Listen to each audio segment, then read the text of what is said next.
In the world of British sports cars, TVR always played by its own rules, and in the late 1980s, they pushed those rules to the edge with something loud, light, and built to race, the TVR 420 SEAC. On the surface, it looked like a slightly reshaped version of their earlier models, but once you got closer, you realized it was something else entirely. The SEAC stood for Special Equipment Aramid Composite, which is a long way of saying it had a body made partly of Kevlar. Yes, the same stuff used in bulletproof vests. This was not your average fiberglass road car. The TVR 420 SEAC came to life between 1986 and 1988 in Blackpool, England. Chris Sherrill, who worked as TVR's competition manager, helped develop it. He wanted to create a car for the Production Sports Car Championship. TVR was already running strong in racing, but they needed a new model that could really dominate, and that is how the 420 SEAC was born. Under the hood was a 4.2-liter Rover V8 engine, but TVR did not leave it stock. They tuned it up to make 300 horsepower and 290 pound-feet of torque. That gave the car a top speed of 266 kilometers per hour and a 0 to 60 miles per hour time of just 4.7 seconds. Back in the 1980s, that was fast. Even today, that is not exactly slow. The chassis was a tubular space frame, but it had a narrower tunnel than earlier models. The first 8 to 10 units had full Kevlar body panels, which made the car about 100 kilograms lighter. Later units used a mix of glass-reinforced plastic and carbon fiber. Still light, but not quite as tricky to finish. Apparently, Kevlar was tough to paint and not always the stiffest material for car bodywork. TVR learned that the hard way. The car had double wishbone suspension in the front and trailing arms in the rear. Ventilated disc brakes up front and solid discs in the rear made sure it stopped as quickly as it moved. Inside, it had a strange umbrella-type handbrake under the dashboard and a flat panel with 4 main gauges. No fancy screens or soft leather seats. This was a car made to be driven hard. On the track, the TVR 420 SEAC crushed the competition. In 1986 and 1987, it won 21 out of 24 races in its class. It was too good, actually. Racing rules required at least 200 cars to be built to make it legal for that class. TVR only made 37. So in 1988, the 420 SEAC was banned from racing. That short run made the car rare and collectible. Even TVR's own chairman, Peter Wheeler, kept one of the first 4 ever built. It was fast, strange, and never tried to look perfect, just the way TVR liked it.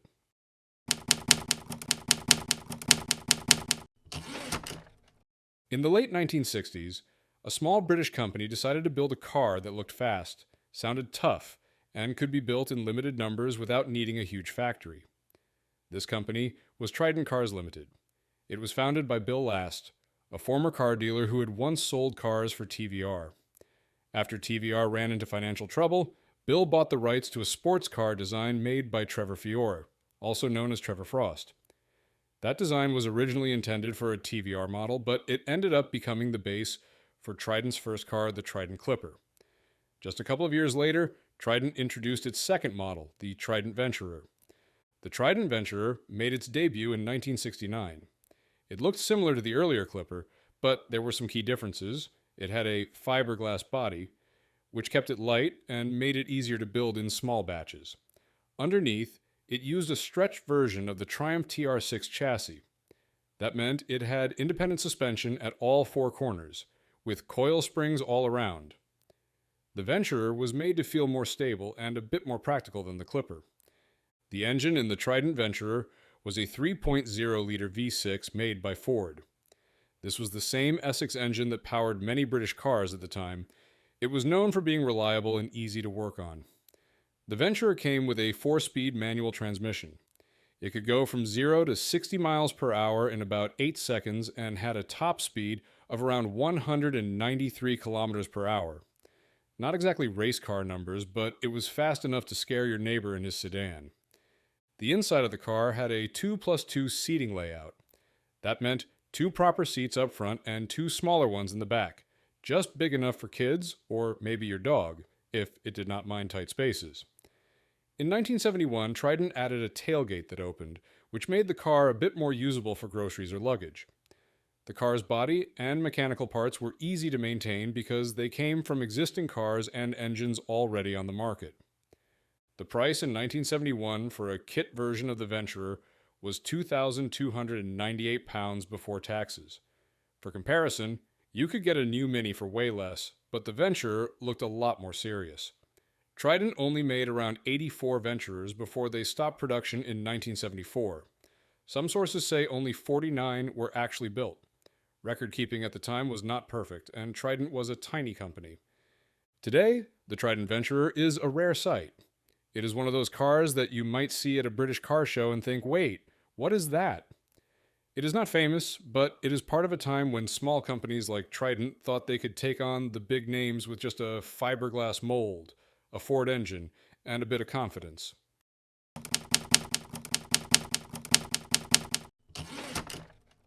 In the years after World War II, Britain's car industry was full of surprises.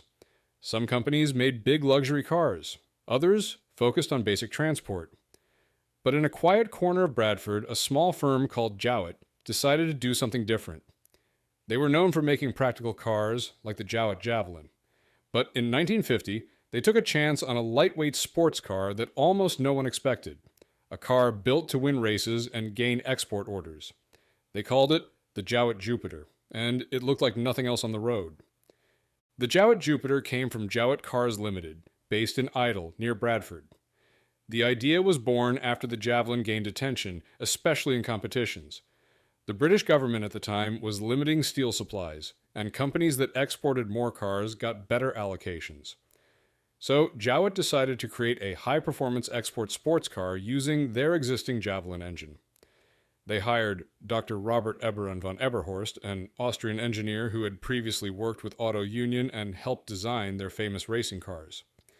He came up with a new tubular steel chassis that was strong but light, and it had independent front suspension using torsion bars and anti-roll bars. This was not typical for small British cars in that era. The body was also unusual. It was made of aluminum panels on a steel frame and looked more like a European roadster than a British saloon. The car had a bench seat for 3 people and a front hinged hood that gave easy access to the engine. Under that hood was a 1486 cubic centimeter flat-4 overhead valve engine, the same basic design used in the Javelin. In the Mark I version, it produced 60 horsepower at 4,500 revolutions per minute, and the Mark I later boosted that to 63 horsepower. Power went to the rear wheels through a 4-speed manual gearbox with a column-mounted shifter. The Jupiter could reach a top speed of about 90 miles per hour, with 0 to 60 miles per hour taking somewhere between 15 to 20 seconds. It weighed around 2,100 pounds and returned about 25 miles per gallon. The car was not just about looks and numbers. It proved itself in motorsport. In the 1950 Le Mans 24 Hours race, it won its class. It repeated this in 1951 and 1952. The Jupiter also performed well in the Monte Carlo Rally, the Lisbon Rally, and other events across Europe. These wins gave the small firm a brief moment in the spotlight. Not all Jupiters looked the same.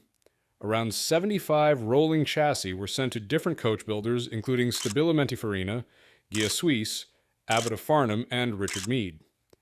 These custom versions are now very rare. There was also a racing version called the Jupiter R1, and a lightweight fiberglass prototype named the R4.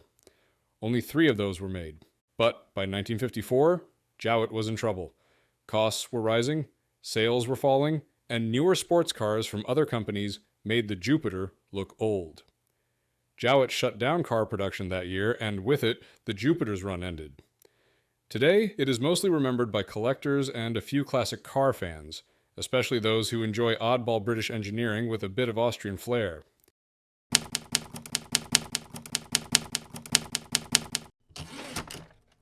In the years after World War II, America was full of hope and big ideas.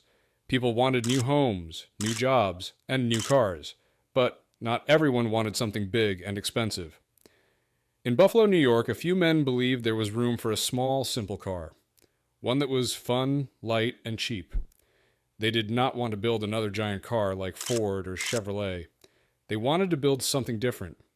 The car they made had a name that would later become famous for something else. But Back then, it was just a car, the Playboy convertible. The Playboy Motor Car Corporation was founded in 1946 by Louis Horwitz, who used to be a Packard dealer. He teamed up with Charles D. Thomas, a former Pontiac engineer, and Norman Richardson, who was skilled in mechanics. These three believed the market needed a second family car, something smaller than the usual size, something that cost less than $1,000. Their idea was to build a compact convertible that would be perfect for short trips and errands around town. The first prototype of the Playboy came out in 1946. At first, it had a rear engine and a soft top, but that design quickly changed. The final version had a front-mounted engine and a unique manually operated retractable steel roof. This was rare at the time. No one else was doing that in America. The roof folded back into the body of the car, turning it into an open convertible. It was not powered. You had to do it by hand, but it worked well. Under the hood, early models used a 91 cubic inch Continental 4-cylinder engine with 40 horsepower. Later models used a bigger Hercules engine, 133 cubic inches, with 48 horsepower at 3,200 revolutions per minute. It also produced 80 pound-feet of torque at 2,000 revolutions per minute. The Playboy had a 3-speed manual transmission, and some came with overdrive. It could reach about 75 miles per hour and got around 35 miles per gallon, which was great for the time. The car was small. It was only 156 inches long and 58 inches wide. It had a wheelbase of 90 inches and weighed about 2,035 pounds. It had seating for 3 people on a single bench seat.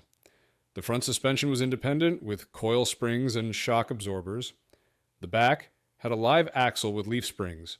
All 4 wheels had drum brakes. It rolled on 12-inch wheels. Sadly, the company never got the money it needed to grow. They tried to raise funds by selling stock, but it did not work. Only 97 Playboy convertibles were made before the company closed in 1949. Today, fewer than 50 are believed to survive. Strangely enough, someone who once worked at the company later suggested the name Playboy to Hugh Hefner for his new magazine. So while the car disappeared, the name lived on in a totally different way. The Playboy convertible was a small car with big dreams. It did not last, but it still makes people smile, and not just because of the name.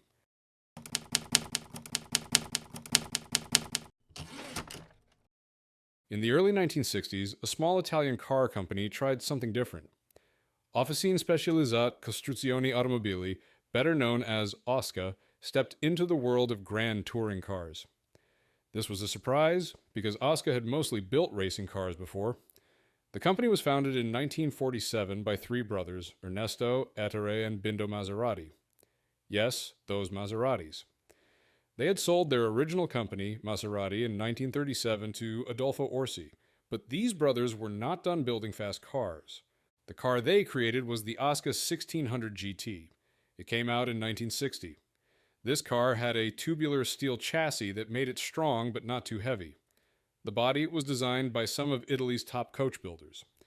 Most of the cars, 98 to be exact, were designed by Zagato. These models were known for their double bubble roofs. If you have ever seen 2 humps on a car roof and thought it looked like someone forgot to finish ironing it, that is the double bubble design. It was not just for looks, it gave extra headroom for drivers wearing helmets. Other versions were made by Fissor and Touring. Fissor made 24 cars, including 3 convertibles, while Touring made just 2. Under the hood, the 1600 GT had a 1,568 cubic centimeter inline-4 engine. This engine was based on a Fiat design, but O.S.C.A engineers did not just copy and paste.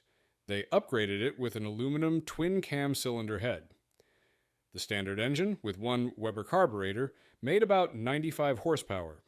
If that was not enough, you could get one with 2 Weber carburetors, which boosted it to 105 horsepower. And if you really wanted to go fast, there was a competition version with up to 140 horsepower. All versions used a 4-speed manual gearbox and sent power to the rear wheels. The suspension had double wishbones and coil springs in both the front and back. That gave the car sharp handling. It had disc brakes on all 4 wheels, which was not common back then. For a small car, it had decent size. The wheelbase was 2,340 millimeters. The length was 4,030 millimeters, width was 1,520 millimeters, and height was 1,300 millimeters. It weighed about 1,995 pounds. That is lighter than most modern compact cars, but heavier than a teenage elephant. The 1600 GT was not made in large numbers. From 1960 to 1963, only 128 were built. Most of them were Zagato bodied. The Fisour and touring versions were rarer. Even though O.S.C.A started as a racing car company, this model showed they could also make road cars. It was not flashy or full of gadgets. It was simple, light, and had the kind of Italian style that did not shout but spoke clearly. Today, the O.S.C.A 1600 GT is a rare sight. Most people have never heard of it, but behind its quiet look is a story of three brothers, a small company, and a car that tried to do something different without trying too hard. It is like that one kid in school who never talked much but always beat everyone at math.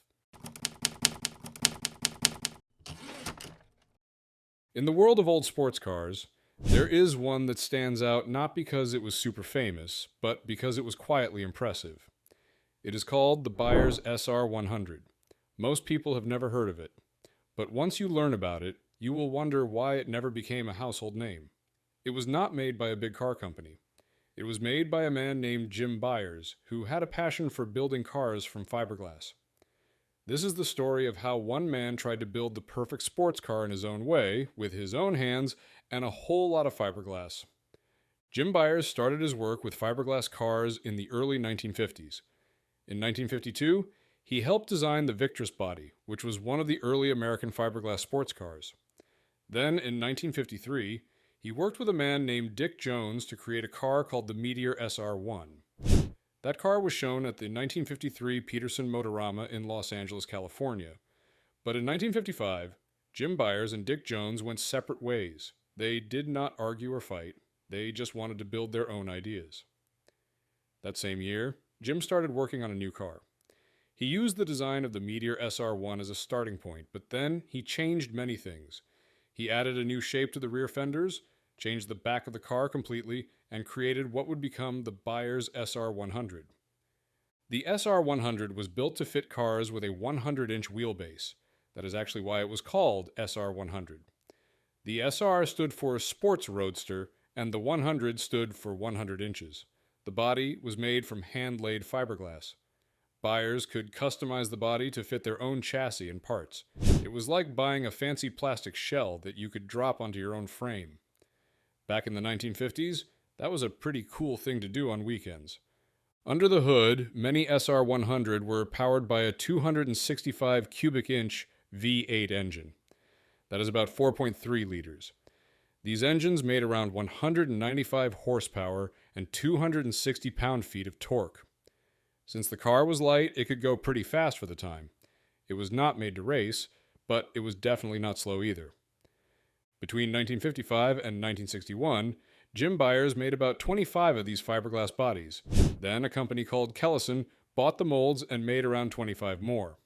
They used a different building method called a chopper gun, which was quicker but not as smooth.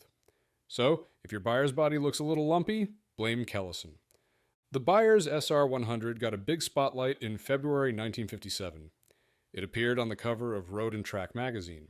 The owner of the magazine, John Bond, liked it so much that he called it the world's most beautiful sports car. He even built one for himself. And no, he was not a car builder. He just loved it that much. Years later, people started to notice the SR100 again. A few companies even brought the body back and made it fit modern cars, like the third-generation Chevrolet Corvette. That car had a wheelbase of 98 inches, which was close enough.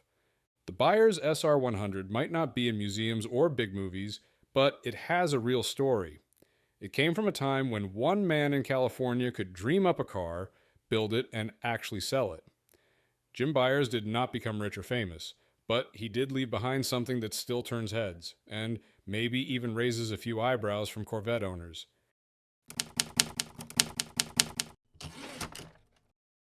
In the 1960s, a small British sports car company named TVR tried something unusual. Known for their powerful fiberglass-bodied sports cars, TVR suddenly decided to build a small, rear-engined compact car. It was called the TVR Tina.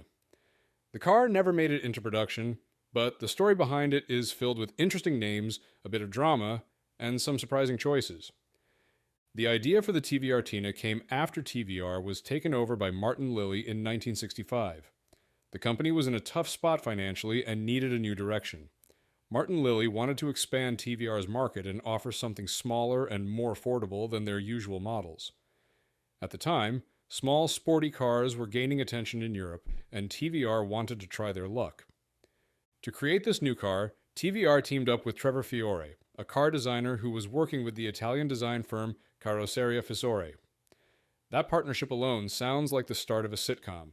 British engineers and Italian stylists trying to agree on something. The result was the Tina, a 2+2 sports car based on the Hillman Imp, a rear-engined compact car from the Roots Group. The TVR Tina used the Hillman Imp's 875 cubic centimeter inline-4 engine.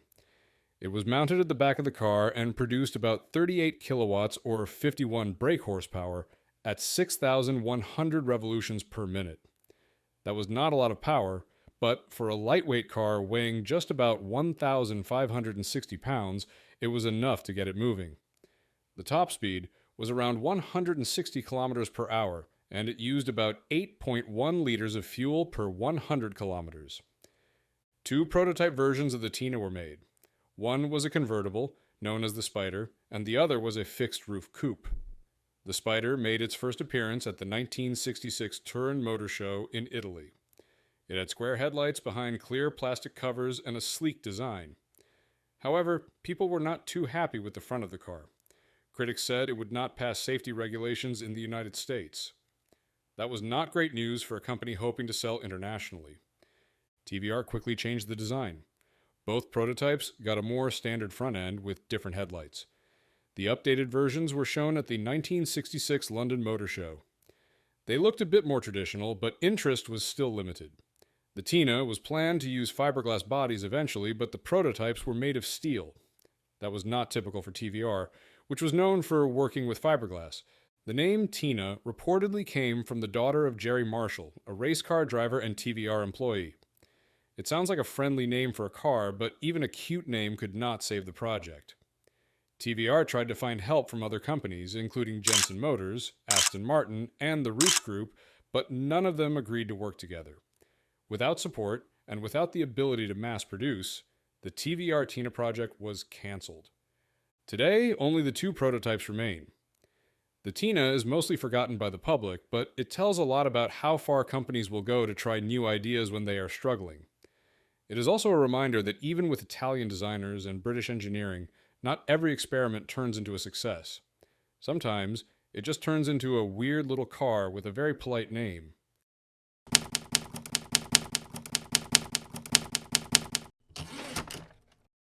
Back in the early 1960s, most people in Japan thought cars were just tools for work or transport. But deep inside Prince Motor Company, some engineers and designers had other ideas. They wanted to build something unusual. Not just a car that moved people, but a car that would stand out.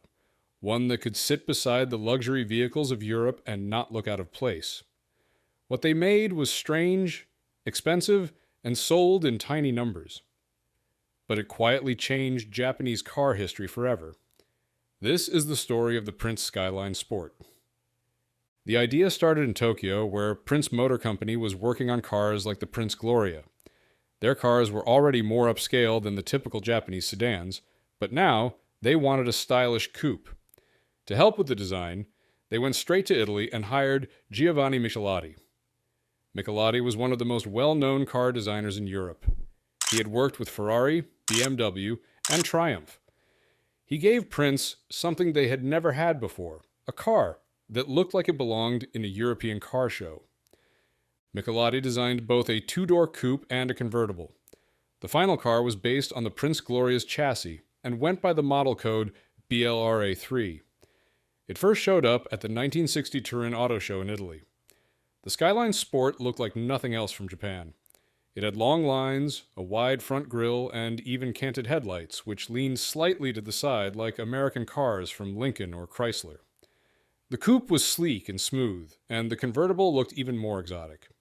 Under the hood, it had a GB4 engine, a 1.9-liter inline-4 that made 94 horsepower at 4,800 revolutions per minute and 113 foot-pounds of torque at 3,600 revolutions per minute. It was not a fast car, but it could reach around 93 miles per hour. The car used a 4-speed manual transmission with a column shifter and had rear-wheel drive. Suspension came from a McPherson strut in the front and a Dedion tube set up in the back. Prince charged a lot for this car. The coupe cost 1,850,000 yen, and the convertible cost 1,950,000 yen at the time, which was an enormous price for early 1960s Japan. That meant it was never going to sell well. Only around 60 units were ever made. But even though few people bought it, Prince used the Skyline Sport to show off what they could do. The Skyline Sport appeared in the 1962 Liège-Sofia-Liège Rally, although it did not finish. It also raced in the 1963 Japanese Grand Prix at Suzuka Circuit. Prince even used the car in movies made by Toho Studios, giving it some celebrity status. In the end, the Skyline Sport helped shape the future of the Skyline name. After Prince merged with Nissan, the Skyline series kept going. It later turned into the famous Nissan GT-R. The Skyline Sport was not perfect, not cheap, and not common, but it started something much bigger.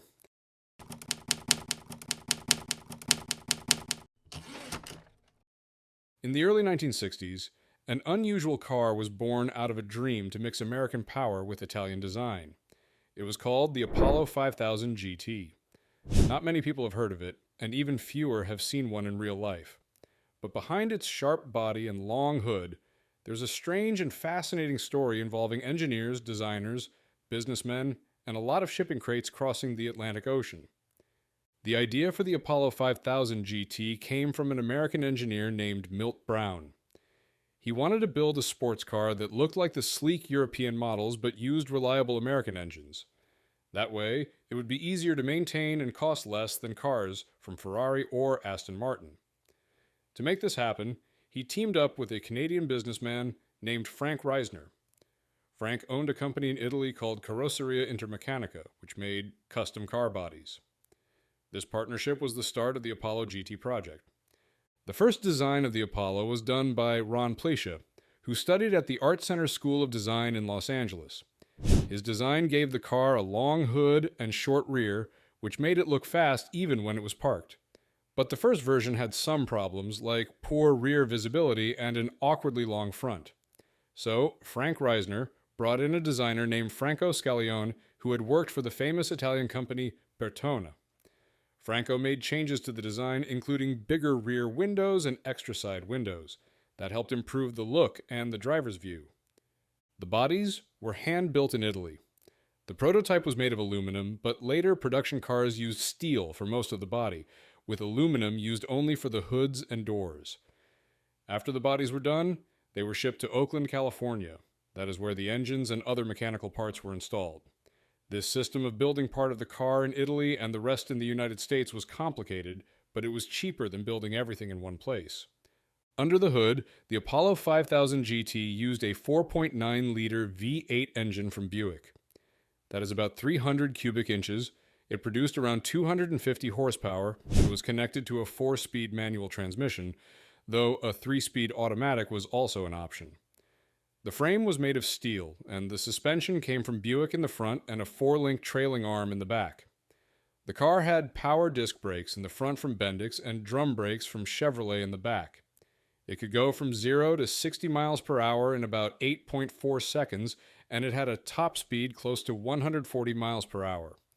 Not bad for a car that looked like it belonged in a museum. Despite all the effort, money was always a problem.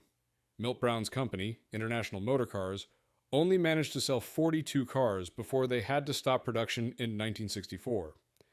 To keep Frank Reisner's factory busy in Italy, the unfinished body and chassis units were sent to a company called Vanguard Motors in Dallas, Texas. They sold the car under a new name, Veta Ventura. But that only lasted for 11 cars. Later, a company named Apollo International in Pasadena, California, built another 14 cars. In total, Only 88 Apollo GT cars were ever made. Even though it was never a big success, the Apollo 5000 GT is a good example of what happens when people from different countries work together on a crazy idea. It might not have changed the car world, but it definitely made it more interesting.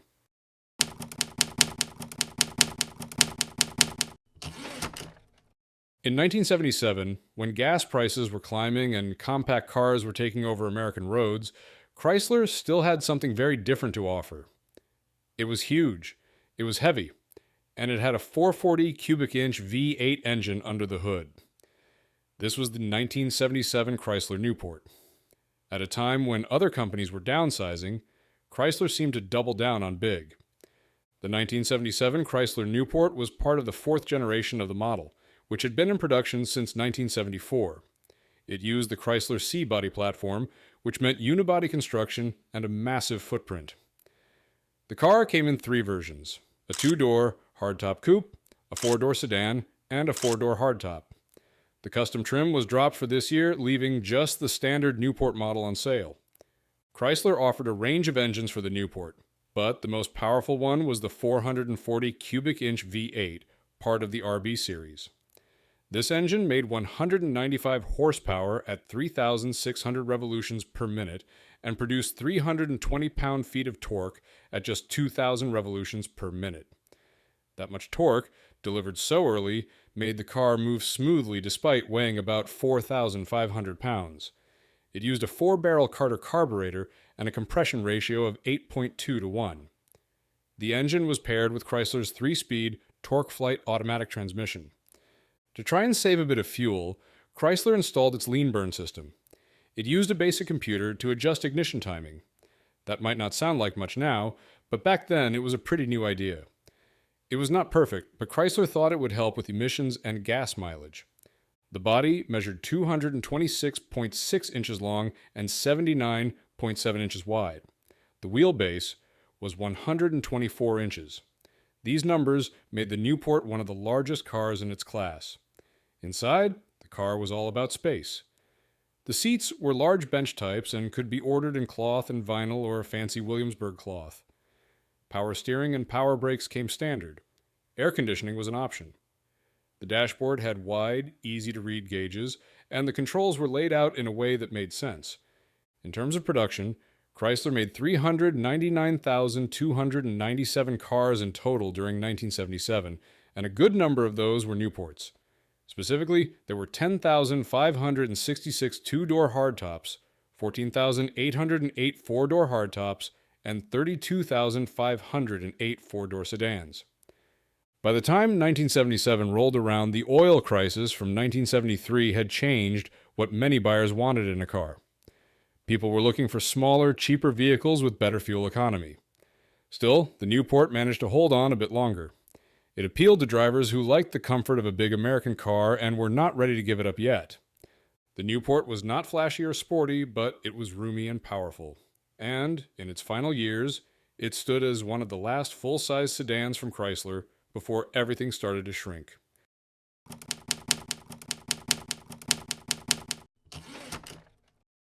The roar of a powerful engine cuts through the silence as we step into a world where British racing heritage meets modern engineering.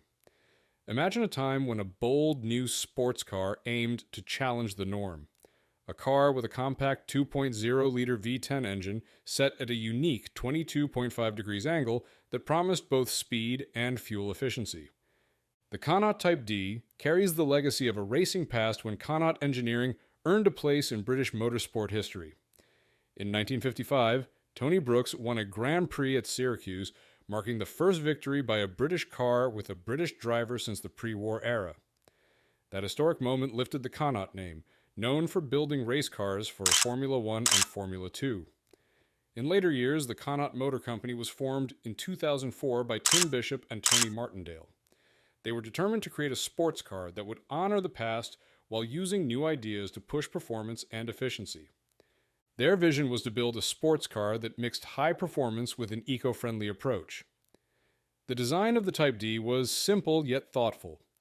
The car featured a steel-reinforced tubular space frame covered with aluminum body panels, which kept it light and strong. With a 2+2 coupe body style, it offered 2 front seats and 2 smaller rear seats. The lightweight design meant that the car weighed about 2,094 pounds. Every part was chosen to keep the weight down and the performance up. At the heart of the car was its unique engine. The 2.0-liter V10 was set at a narrow 22.5 degrees angle, a design similar to that found in Volkswagen VR6 engines. This allowed the engine to use a single-cylinder head instead of 2. It was supercharged, giving it a boost that produced roughly 300 horsepower at high speeds. The engine delivered a flat torque curve with around 144 pound-feet of torque available from 1,000 revolutions per minute to 6,000 revolutions per minute. The design was efficient, and its compact nature helped keep the overall weight low, which was crucial for performance. The power was managed through a 5-speed manual transmission, allowing skilled drivers to shift with precision. The Type D also aimed to introduce a hybrid system. The idea was to pair the petrol engine with an electric motor to assist with torque and fuel economy. The electric motor, attached to the front of the engine, could provide extra power when needed. The hybrid system, later known as Hybrid, offered 3 different modes: Sport, Normal, and Economy. In Sport mode, the motor provided maximum assistance, while Normal mode balanced power and recharging through regenerative braking. Economy mode focused on saving fuel. This system was innovative for its time, promising a blend of performance and efficiency that was unusual in sports cars. The design of the Type D was not just about power. The suspension system used double wishbones with adjustable coil springs over shock absorbers and anti-roll bars. This setup helped the car handle curves and bumps with a smooth ride. The chassis was designed to collapse progressively in a crash, ensuring that it could be repaired easily and provide safety for the driver and passengers. With precise engineering, the car was built to meet high safety standards, with plans to score highly in crash tests and pedestrian safety ratings. The Type D was first shown to the public at the Goodwood Revival Meeting, a renowned event in England where classic and modern cars are celebrated. The reveal drew attention from car enthusiasts and experts alike. The project received funding from the Energy Saving Trust and support from the British government, which saw potential in a car that combined high performance with low emissions. Although the original plan was to create a hybrid sports car, the prototype that was built did not include the full hybrid drivetrain. Instead, a more conventional version known as the Type D GT Syracuse Edition was introduced first. This version was seen as a stepping stone to further develop the hybrid system. The Type D GT Syracuse Edition was a tribute to the racing victory of 1955 at Syracuse. It featured a supercharged 2.0-liter V10 engine that delivered 300 horsepower. With a curb weight of about 2,094 pounds and a body length of approximately 167.4 inches, the car was designed for both performance and everyday practicality. It offered a 2+2 seating layout and was built on a composite and stainless steel structure. The car's design focused on balance and proper weight distribution, with the engine mounted in a front mid position. The drive was sent to the rear wheels, ensuring a sporty feel and responsive handling. Despite the promising design and innovative ideas, the project faced financial challenges. The initial plan for the Type D was to be built at a price of around £35,000, but this later increased to about £45,000. The economic difficulties, especially during the financial crisis of 2008, meant that the investment needed to bring the car into mass production never fully materialized. Additional funds from the Welsh government were expected after the company set up a facility in South Wales, but these too were not enough to overcome the financial hurdles. The company tried to relaunch in 2014, but eventually it was dissolved in 2016. Even with the setback, the Connaught Type D left its mark. The car showed that a sports car could be built with modern hybrid ideas and still pay respect to its racing heritage. It demonstrated that a compact engine, when designed well, could deliver high power and efficiency. The project also set the stage for future plans. In 2020, Bevan Davidson International, a Welsh engineering firm, acquired the Connaught brand. They looked into reviving the legacy by planning to build some of the original unsold Type D vehicles, followed by an updated design. One concept that came out of this revival was the Connaught Villiers X20, a supercar idea that combined two V10 engines to create a V20 engine, aiming to offer even more power. Plans also included a new model known as the Connaught Speedster, which would carry on the spirit of the original Type D with updated technology. Throughout its development, the Type D project included the hard work of many people. Tim Bishop and Tony Martindale, both former Jaguar engineers, led the design and engineering efforts. Their vision was to combine the past and the future, a nod to Tony Brooks's Syracuse win, and a step toward modern hybrid technology. The car was built with the help of Derby-based partner EPM Technology and styling input from Coventry University. Their collaboration aimed to deliver a car that was balanced, efficient, and true to the racing spirit that the Connaught name carried. The technical details of the Type D are impressive for a prototype. Its engine, built with a narrow 22.5 degrees angle, allowed for an innovative design that reduced size and weight while maintaining balance and performance. The use of a supercharger and the option to add an electric motor to assist with acceleration made the engine advanced for its time.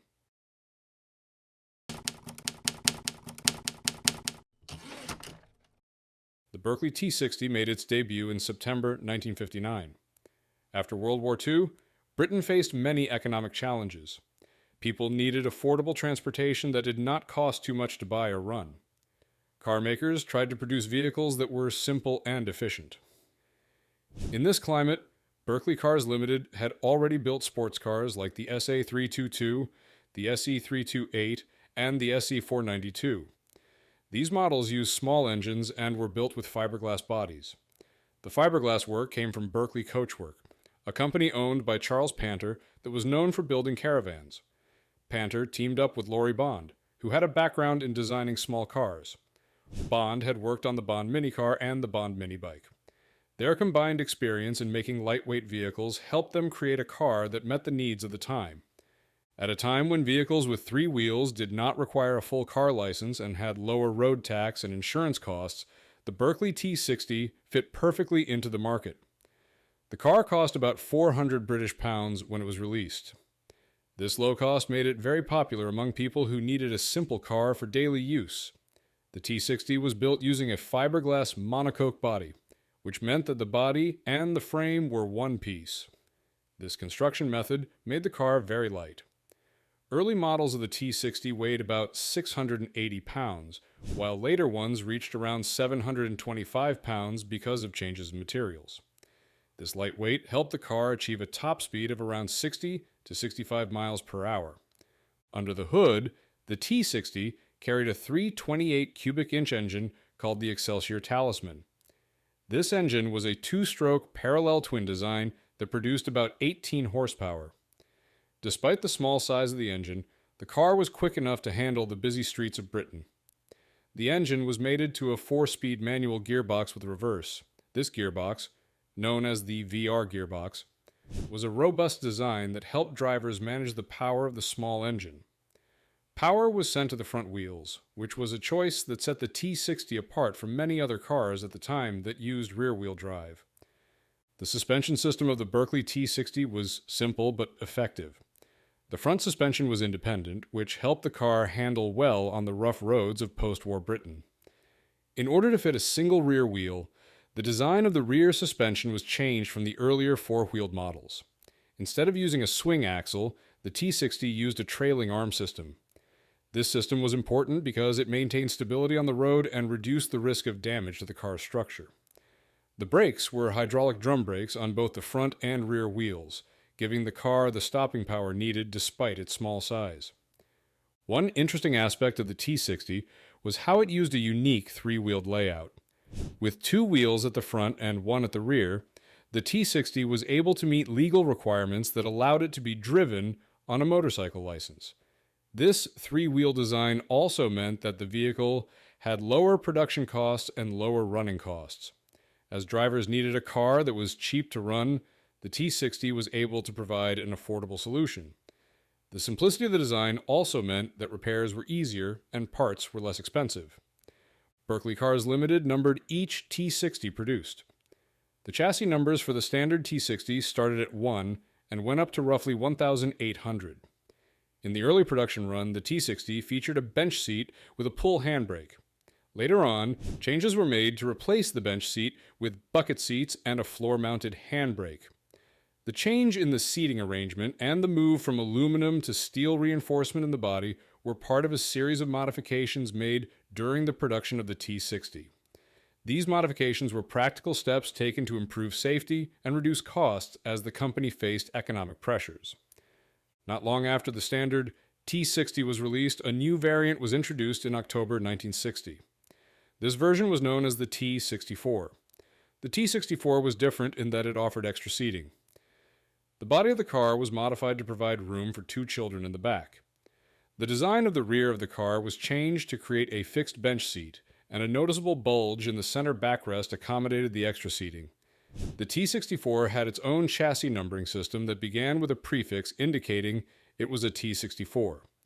Only about 50 of these cars were produced, making them much rarer than the standard 2-seater T60. The changes between the standard T60 and the T64 were subtle but important. Both models used the same 328 cubic inch Excelsior engine and the same 4-speed gearbox. However, the interior fittings of the T64 were adjusted to make the car more suitable for family use. While the standard T60 was designed for 2 people, the T64 could carry 4 people in total. The T64 still shared the overall design of the original, including the lightweight fiberglass body and the 3-wheeled layout. Despite these changes, the T64 kept the basic performance of its predecessor, with a top speed still around 60 miles per hour. The design of the Berkeley T60 was a product of its time. The use of fiberglass and the compact design were responses to economic conditions after World War II. In a period when many people needed simple and affordable vehicles, Berkeley Cars Limited used its skills in lightweight construction and small engine design to offer a car that met real needs. The T60 was a blend of practicality and simplicity. It did not have many of the extra features that more expensive cars had, but it provided reliable transportation. Its design was straightforward, with a focus on keeping production costs low while still offering a fun driving experience. Behind the T60, there were 2 important men, Charles Panter and Laurie Bond. Charles Panter was in charge of Berkeley Coachwork, which was known for making fiberglass caravans. The company had a reputation in Europe as one of the largest caravan makers. Laurie Bond had a strong background in car design. He had worked on the Bond minicar and the Bond minibike. Their combined expertise in using fiberglass for car bodies and in creating efficient, lightweight vehicles was key to the design of the T60. Their work showed that it was possible to build a car that was both affordable and enjoyable to drive. The story of the Berkeley T60 is also about the challenges faced by small car makers in post-war Britain. Although the T60 sold nearly 1,800 units, Berkeley Cars Limited did not last long. The company went into insolvency in December 1960. One reason for the company's financial problems was the collapse of the caravan market. Berkeley Coachwork had relied on caravan sales to balance the seasonal ups and downs of car production. When caravans lost popularity, the company did not have enough funds to keep car production going. The financial pressures and market changes eventually forced Berkeley to close its doors, leaving behind a small but memorable legacy. Even after Berkeley Cars Limited closed, the T60 continued to be remembered by collectors and enthusiasts. Many of the T60 that were sold ended up in private collections and museums. The Lane Motor Museum and other classic car institutions have displayed examples of the T60. Over time, owners have worked to restore the cars using original parts or parts made from the original molds. Some have even fitted the cars with different engines, such as those from Mini or Citroën, to improve reliability while keeping the unique look and feel of the original T60. These restoration efforts have kept the spirit of the T60 alive, and many automotive fans today study the car as an example of British engineering in a challenging time. In the years after the closure of Berkeley Cars Limited, many efforts were made to preserve the story of the company and its cars. In the 1980s, a new company was set up in Siston, Leicestershire to restore Berkeley vehicles. By the early 1990s, this company was using the original molds to produce new body panels. In 1993, complete Berkeley T60 cars were being made on a new ladder-type chassis. These efforts to keep the Berkeley name alive show that even decades later, there is still interest in the ideas behind the T60. In some parts of the world, such as New Zealand, similar homage vehicles were built using parts from other small cars like the Mini. These modern projects have kept the memory of Berkeley cars limited in the public eye, even though the original company only lasted a few years. The legacy of the Berkeley T60 also lives in the history of three-wheeled vehicles. In Britain, the rules that allowed three-wheeled cars to be driven on a motorcycle license led to a small but steady market for such vehicles. The T60 was one of the best-known examples. At the time, other companies also made three-wheeled vehicles, but few matched the low cost and simplicity of the T60. The rules that made three-wheeled cars attractive have changed over time, and today, the T60 is seen as a relic of a unique period in British motoring history. Its design and production reflect a time when practicality and affordability were the main drivers of innovation in the car industry.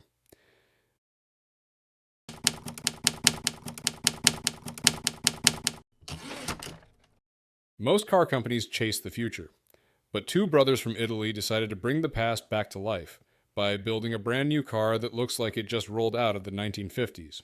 That car is the Effeffe Berlinetta, and it is not just a tribute. It is a real, working machine designed and built like a vintage Gran Turismo coupe. But under the old-school body is something surprisingly modern and very personal. The Effeffe Berlinetta was created by two Italian brothers, Leonardo Frigerio and Vittorio Frigerio. They loved old racing cars and spent years restoring them, but eventually they wanted something more. They did not just want to restore history, they wanted to make their own version of it. So they launched their project by building a prototype and showing it off at the 2014 Concorso d'Eleganza Villa d'Este, an event in Italy known for celebrating rare and classic cars.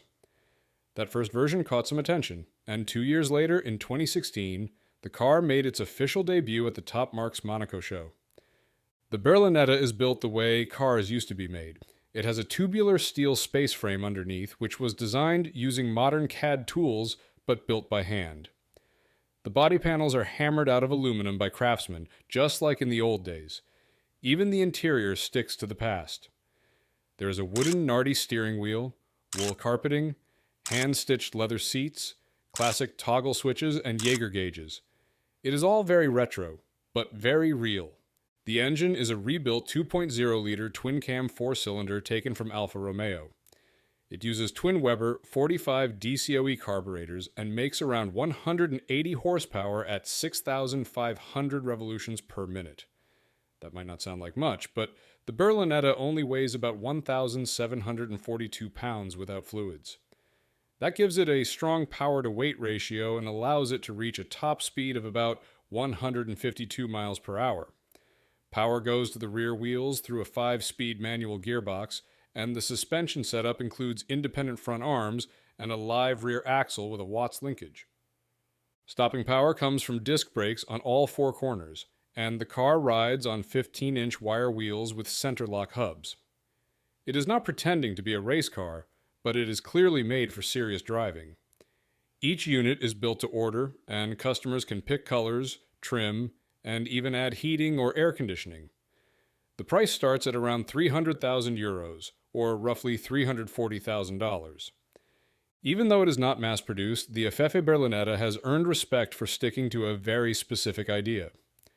Leonardo and Vittorio Frigerio did not build this car to make headlines.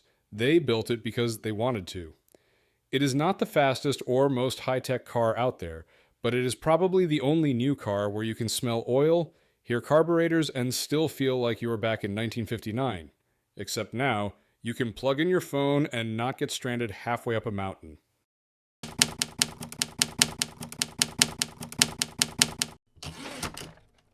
In the late 1970s, a man named Eberhard Schultz had a big idea. He was an engineer working for B&B Auto Exclusive Service in Germany. While Mercedes-Benz was busy with their own cars, Schultz was building something different. He designed a concept car called the CW311. It was his dream version of a modern Mercedes-Benz supercar. Mercedes-Benz did not want to build it, but Schultz went ahead anyway. He even put the Mercedes-Benz badge on it without official permission. Surprisingly, nobody stopped him. The CW311 got some attention when it appeared in magazines. People were impressed by how it looked and how fast it was, but it was still just a concept. Schultz wanted to build a real production car. So in 1982, he started his own company, O.S.C.A GmbH, in Germany. That name stood for Ingenieurbüro für Styling, Design und Racing. It was a long name for a very small company. 2 years later, in 1984, Schultz showed the final version of the car at the Geneva Motor Show. He called it the Isdera Imperator 108i. The Imperator 108i had a very low body made from fiberglass. Underneath, it used a tubular steel frame. The shape looked like the old CW311, but the car had real production parts now. One of the most unusual things about the Imperator was the rearview mirror. It was mounted on the roof like a periscope. That is right. There were no side mirrors, just one strange mirror sticking out of the top like something from a submarine. It also had gull-wing doors like the Mercedes-Benz 300 SL, which made getting in and out feel like climbing into a spaceship. Inside, the parts were borrowed from the Porsche 928. That saved money and time, since making your own dashboard and switches costs a lot. The car was powered by big Mercedes-Benz V8 engines.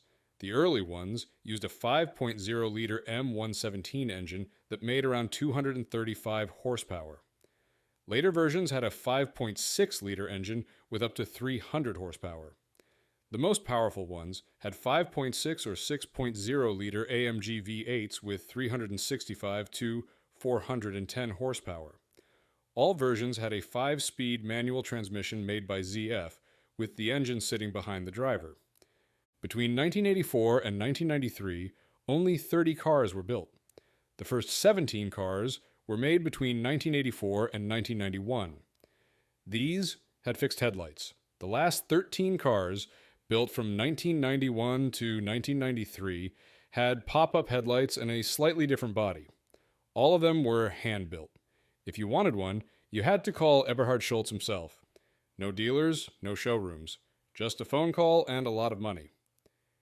Today, the Isdera Imperator 108i is nearly forgotten, but it shows what one man could do with a dream, a garage, and some parts from other cars. It might not be famous, but it definitely was not boring, especially not with a mirror sticking out of the roof.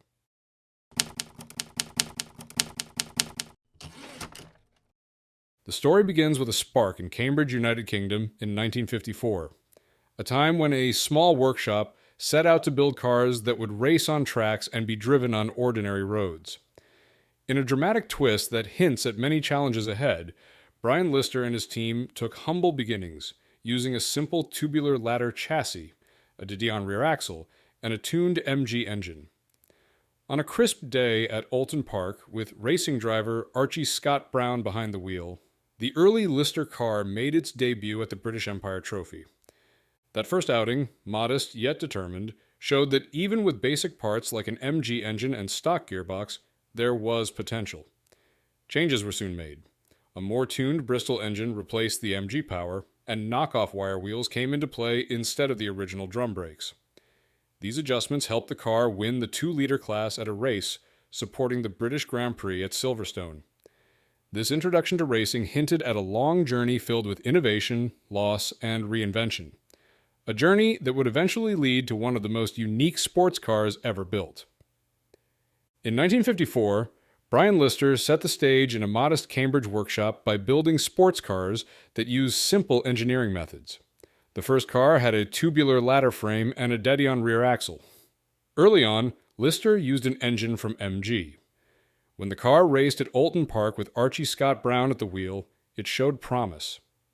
Later, Lister changed the engine to a more tuned Bristol unit and switched to wire wheels instead of the MG's drum brakes. These changes helped the car win a race supporting the British Grand Prix at Silverstone. As 1955 arrived, a few models were built with a new body designed by a former Bristol employee. Although these models had fins and strakes, they did not show much improvement in race results. Lister then shifted to using a 6-cylinder motor from a Formula 2 Maserati A6 GCA in one of their own designs, while still offering the older Bristol engine to customers. They also tried making a single-seater car powered by a Coventry Climax engine paired with an MG gearbox, but that experiment did not perform well. In 1957, the approach changed significantly. Lister redesigned a car to use a 3.4-liter Jaguar D-Type XK inline-six engine in an aerodynamic aluminium body. Racing journalist John Bolster recorded that this car went from 0 to 60 miles per hour in 11.2 seconds. That same year, Archie Scott Brown drove the new Lister Jaguar in the British Empire Trophy and secured a win. The following year, in 1958, further refinements were made to the Lister Jaguar, and the car began competing internationally.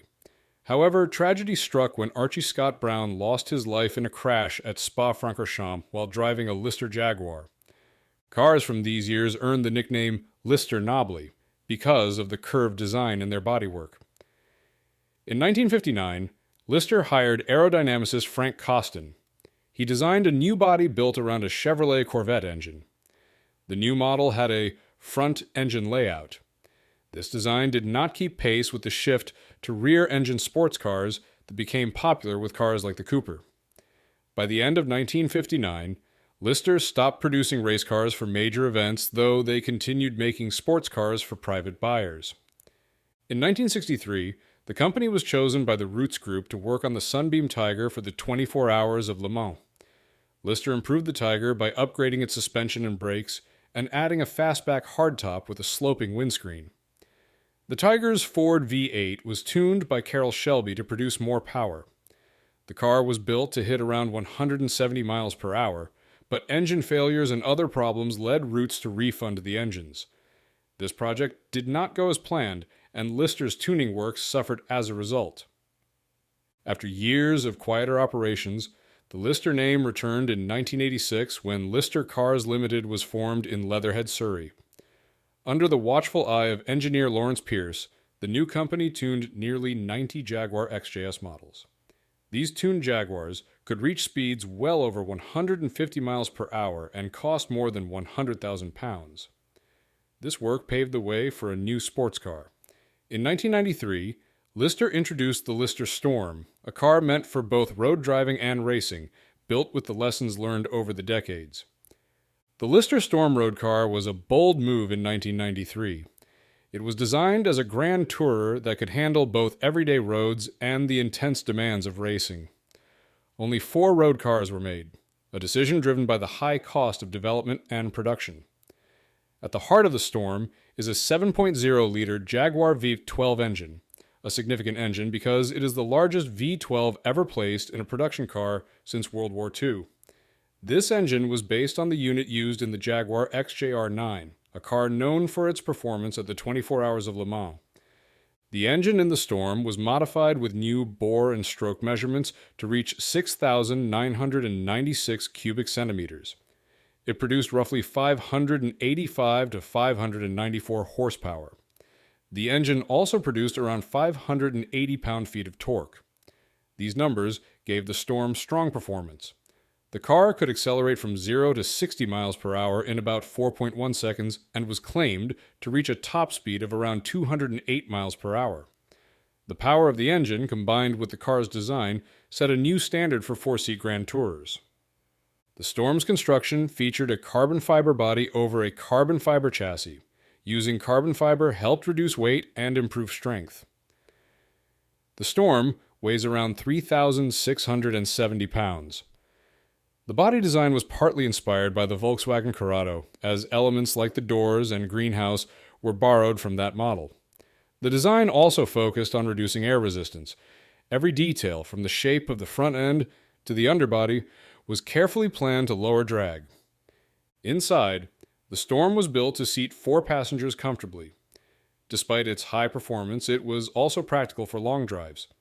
The luggage space was large enough for everyday needs. Every dimension of the car was measured for both performance and comfort. The car is about 179 inches long, 78 inches wide, and 52 inches tall, with a wheelbase of approximately 102 inches. The careful design ensured stability at high speeds and offered enough interior space.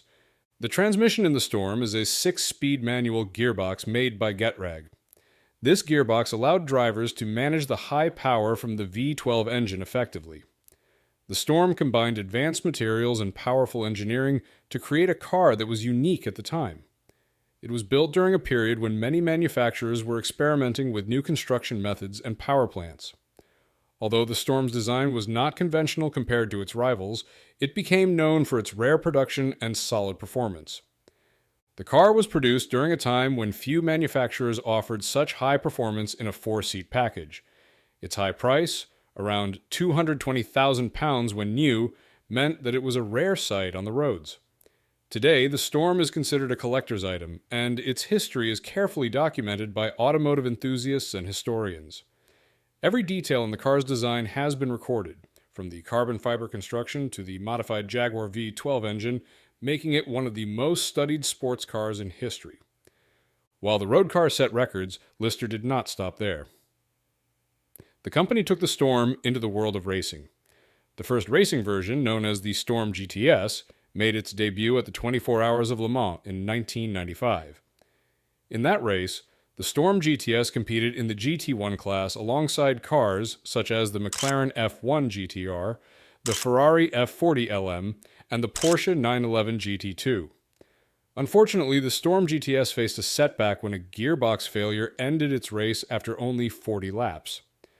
This incident provided valuable lessons that would shape future developments.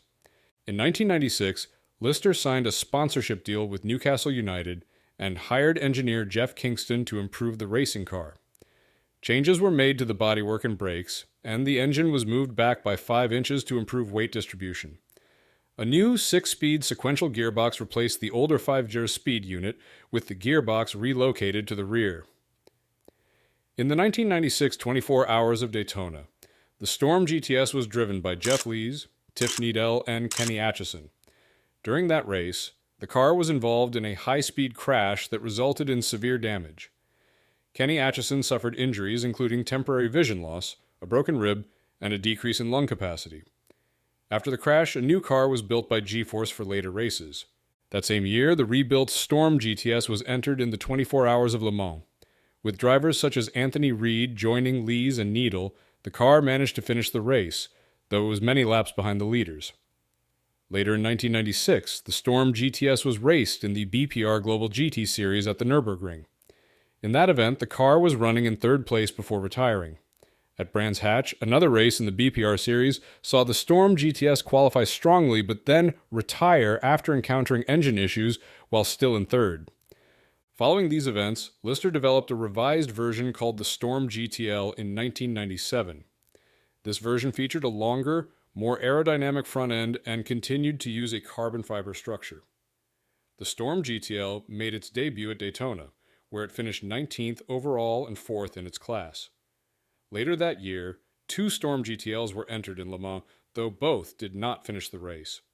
The GTL variant was also raced in the United States at Sebring and Laguna Seca as part of the FIA GT Championship, but both entries ended without finishing the race.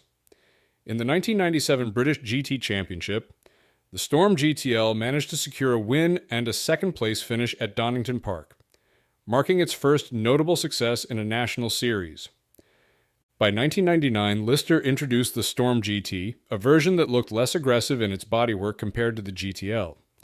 The Storm GT was entered in the FIA GT Championship under the GT2 class rules.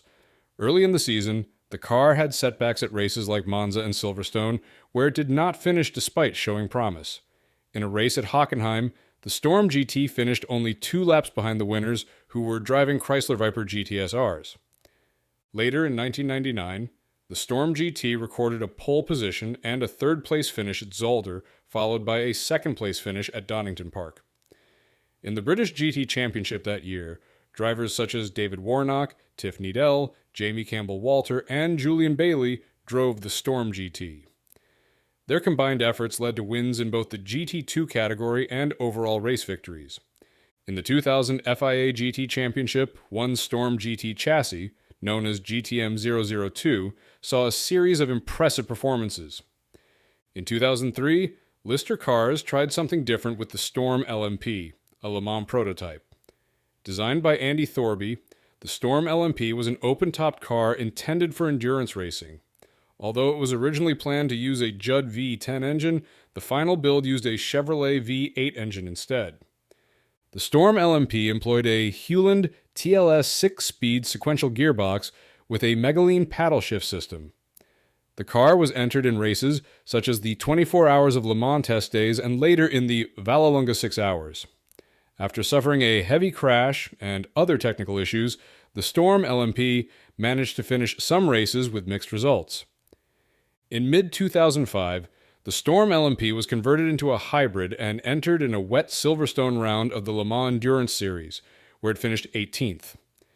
In another race at Vallelunga, the hybrid version was classified second despite a suspension failure late in the event. The racing efforts with the Storm variants were a learning experience for Lister cars. Each version, whether the Storm GTS, GTL, GT, or LMP, went through adjustments to improve performance. Changes were made to the engine placement, body shape, suspension settings, and gearboxes. The drivers, including names like Jeff Lees, Tiff Needell, Kenny Atchison, Jamie Campbell-Walter, and Julian Bailey, provided valuable feedback from the track. Their input helped fine-tune the cars for better performance in challenging races. The evolution of these cars over the years is documented in various motorsport records and automotive databases. The technical records of the Lister Storm are just as important as its racing history. The Storm road car holds a record for having the largest V12 engine installed in a production car since World War II. The 7.0-liter Jaguar V12 engine, originally found in the Jaguar XJR9, was modified for the Storm. With a displacement of 6,996 cubic centimeters, the engine was reworked to produce about 554 PS and around 580 lb-ft of torque. This engine is a major highlight when discussing performance, as few cars have matched its size and power in a road car format. The performance statistics are recorded in many automotive resources. The Storm can accelerate from 0 to 60 miles per hour in 4.1 seconds. Its top speed is reported to be around 208 miles per hour, numbers that were remarkable for a 4-seat car in the early 1990s. The 6-speed Getrag manual gearbox was designed to handle the immense power generated by the modified Jaguar V12 engine. These performance figures have been verified by automotive publications and racing records. Every detail, from the early days in Cambridge with Brian Lister's first experiments, to the powerful races driven by names like Archie Scott Brown, Jeff Lees, Tiff Needell, Jamie Campbell-Walter, Julian Bailey, and Andy Thorby, is carefully documented. The evolution of design and performance, the careful measurements in inches, the power in horsepower and lb-ft of torque, and the race records that are part of motorsport history, all contribute to a complete picture of the Lister Storm's place in automotive history.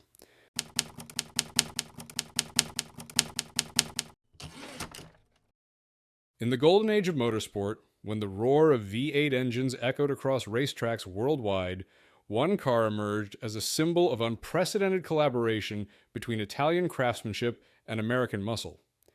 The De Tomaso Sport 5000, born in 1965, represented a bold vision to challenge the racing establishment. This sleek machine, weighing just 1,455 pounds and powered by a thunderous Ford V8 engine, promised to revolutionize motorsport. Yet, its story became one of unfulfilled potential, leaving behind a legacy that would influence automotive design for decades to come. The story begins in the early 1960s, when Alejandro de Tomaso, an Argentine-born racing driver with dreams of automotive excellence, sought to establish his company's reputation in the competitive world of high-performance cars. His previous creation, the Vallelunga, while innovative in design, had faced criticism for its modest power output. De Tomaso knew he needed something extraordinary to make his mark in the automotive world, and his vision would soon align with one of America's most legendary automotive figures. Enter Carroll Shelby, the Texas-born racing driver turned automotive designer whose name had become synonymous with high-performance vehicles through his work with Ford and the legendary Cobra sports cars. Shelby saw potential in De Tomaso's vision, and in 1964 their collaboration began. This partnership would bring together the best of both worlds, European design sophistication and raw American power. The heart of their creation would be a 289 cubic inch Ford V8 engine, carefully tuned to produce an impressive 475 horsepower at 7,300 revolutions per minute. This power plant represented a massive leap forward from the Vallelunga's modest engine, promising performance that could rival the best sports cars of the era. The engine's placement in the middle of the chassis wasn't just for weight distribution, it was an integral part of the car's innovative structure. To bring their vision to life, Shelby enlisted Peter Brock, the brilliant mind behind the Shelby Daytona Coupe. Brock's design for the Sport 5000 was revolutionary, featuring a low-slung aluminum body that seemed to slice through the air. The car's profile was dominated by large air intakes behind the seats, while an adjustable rear wing, advanced for its time, helped manage airflow at high speeds. These designs made their way to Italy, where they fell into the capable hands of Medardo Fantuzzi, a renowned coach builder known for his exceptional metalworking skills. The marriage of Brock's American design philosophy with Italian craftsmanship created something truly unique in the automotive landscape of the 1960s. The chassis itself was a testament to innovative thinking. Building upon the Vallelunga's steel backbone design, De Tomaso's engineers modified it to accommodate the more powerful V8 engine. The engine itself became a structural member of the chassis, an advanced concept that would later become common in high-performance vehicles. However, this innovative approach wasn't without its challenges. The central spine chassis proved less rigid than anticipated, leading to handling characteristics that would need refinement.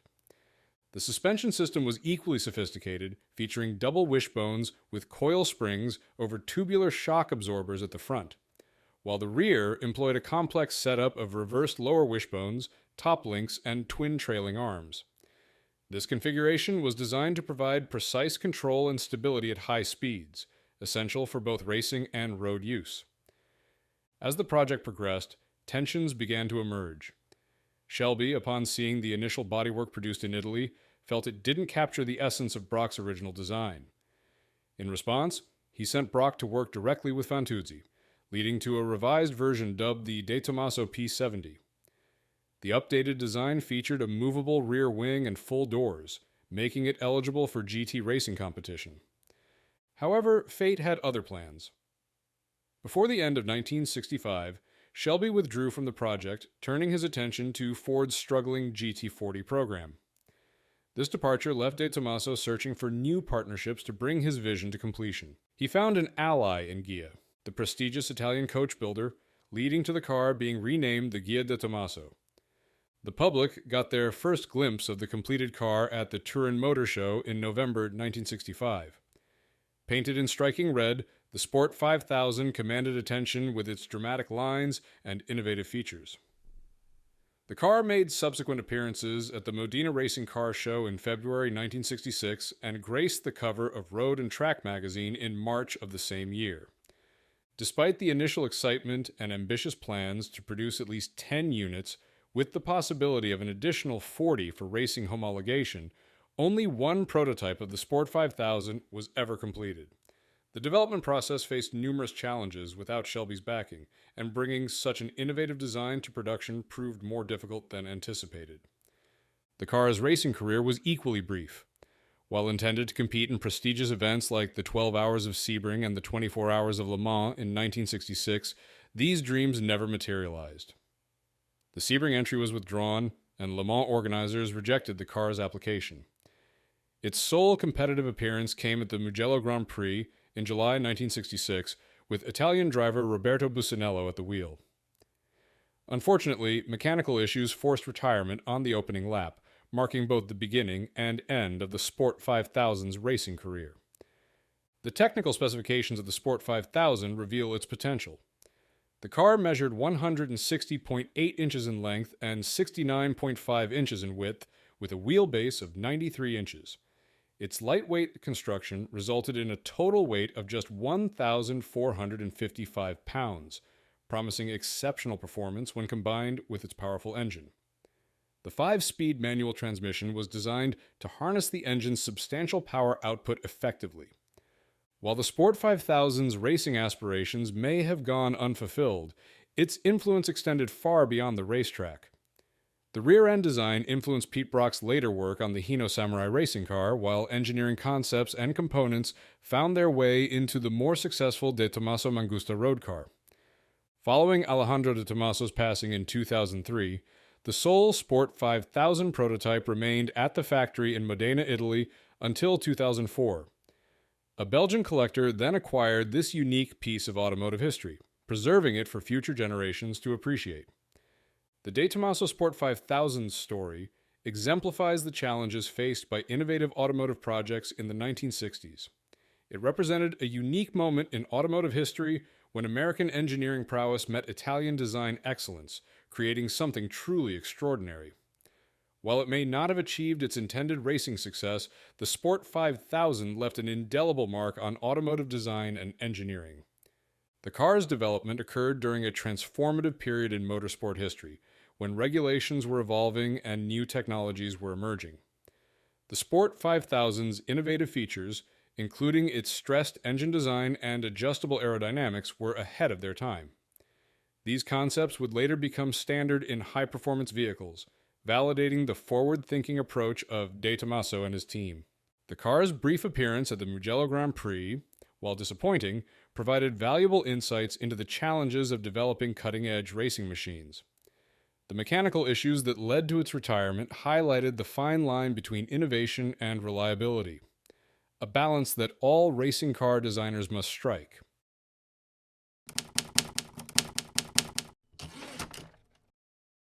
In the shadows of French motorsport, history lies a hidden gem, a race car so rare that only 3 were ever made. In 1964, a small company called Alpine, led by a former rally driver with big dreams, created something extraordinary. The Alpine M64 wasn't the most powerful car on the track, nor was it the most expensive.